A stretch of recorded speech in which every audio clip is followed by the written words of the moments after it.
Pune Mumbai railway सेवा आजही बंद। ठाकुरवाडी केबिन आणि मंकी हिल केबिन भूस्खलन झाल्यानं रेल्वे सेवा विस्कळीत करण्यात झालेली आहे। तर रेल्वे मार्गाच्या दुरुस्तीचे सध्या काम करण्यात येत आहे।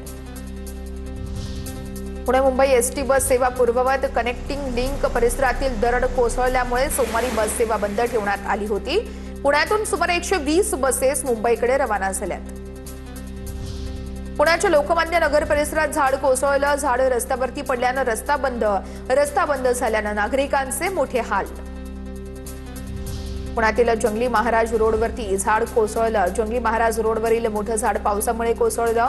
वाहतुकीवर देखील मोठा परिणाम। रात्रभर झालेल्या मुसळधार पावसाचा पुणे रेल्वे स्थानकाला देखील फटका। पुणे रेल्वे स्थानकावरील भूमिगत बायपास बोगद्यात पाणी साचलं। बोगद्यामध्ये पाणी साचल्यानं पादचाऱ्यांची मोठी गैरसोय।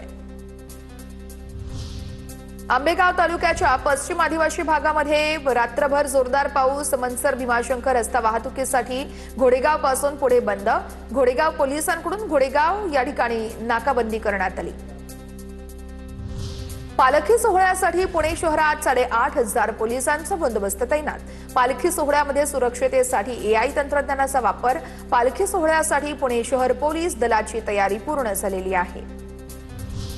पुण्यामध्ये उद्या ज्ञानेश्वर महाराज आणि तुकाराम महाराजांच्या पालख्यांचं आगमन होणार आहे। शहरातील मुख्य रस्ते उद्या बंद राहणार आहेत। पोलिसांकडून पालखीनिमित्त वाहन चालकांसाठी पर्यायी मार्ग जाहीर करण्यात आलाय। पर्यायी रस्त्यांचा वापर करण्याचं आवाहन वाहतूक शाखेकडून केलं जात आहे।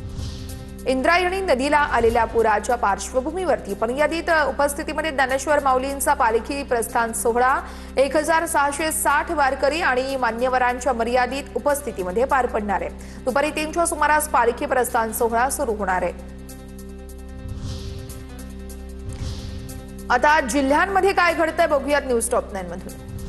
रायगडच्या महाड तालुक्यातील बिरवाडी शहरात एक मोठी मगर फिरताना दिसलेली आहे। नदीतील पुराचं पाणी ओसरल्यानंतर मगर रस्त्यावर आली। कुंभारवाडा परिसरात नागरिकांमध्ये भीतीचं वातावरण त्यामुळे निर्माण झालेलं आहे। पानवल धबधबा, भाटिये बीच, गणपतीपुळे समुद्र किनारा आणि निवळी धबधबा परिसरात पर्यटकांना बंदी घालण्यात आलेली आहे। पालकमंत्री उदय सामंत यांच्या आदेशानंतर प्रशासनाकडून ही अंमलबजावणी केली जाते। रत्नागिरीच्या लांजा तालुक्यामध्ये पावसाचा जोर ओसरला असला तरी वेगवान वाऱ्यानं महावितरणचं मोठं नुकसान। वेगवान वाऱ्याने अनेक ठिकाणचे महावितरणचे पोल झाले आडवे, तर अनेक गावात सध्या 4 ते 6 दिवसांपासून 32 गुल आहे।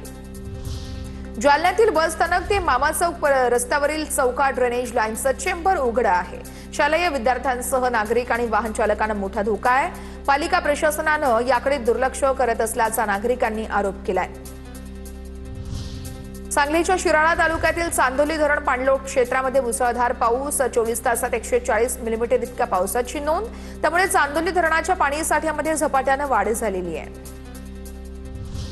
सोलापूरच्या उजनी धरणातील पाणी साठ्यामध्ये मोठ्या प्रमाणात वाढ। धरणामध्ये 4.90% उपयुक्त पाणी साठा जमा।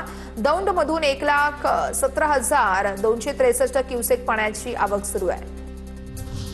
कराड पाटण तालुक्यासाठी एनडीआरएफची 30 जणांची टीम कराडमध्ये दाखल आहे। कराडचे नगराध्यक्ष राजेंद्र सिंह यादव यांनी टीमचं स्वागत केलंय। नागरिकांना आपत्ती व्यवस्थापन मार्गदर्शन प्रशिक्षण देणार आहेत। गोंदिया जिल्ह्यात सततच्या पावसामुळे मोठं नुकसान। 46 घरांचं अंशतः तर 16 जनावरांच्या गोठ्याचं मोठं नुकसान। तसेच पावसामुळे एक पशु दगावल्याची देखील माहिती आहे।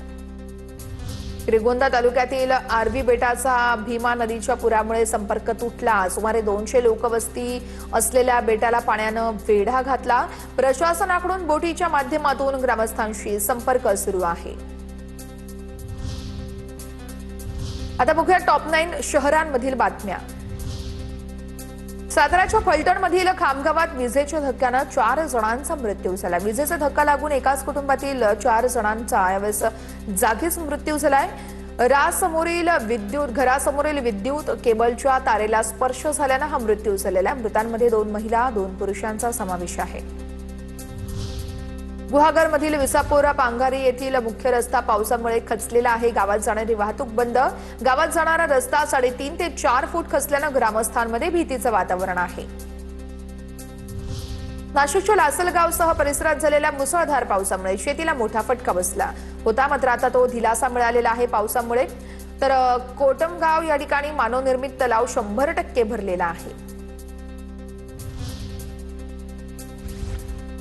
नाशिकच्या सप्तशृंगी गडावरील सौंदर्य पावसानं फुललेलं आहे। गडावरील सर्वच धबधबे प्रवाहित झाले आहेत, तर परिसरावरती दाट धुक्याची चादर पसरली असून हरवलेला गड पाहण्यासाठी पर्यटकांची मोठी गर्दी होतीये।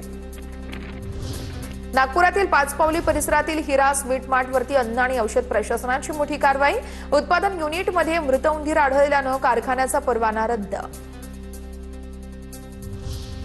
नागपूर जिल्ह्यातील फुकेश्वर शिवारामध्ये भर दिवसात चाकूचा धाक दाखवून लूटमारीचा थरार कॅमेऱ्यात कैद। लूटमारीचा व्हिडिओ TV9 मराठीच्या हाती।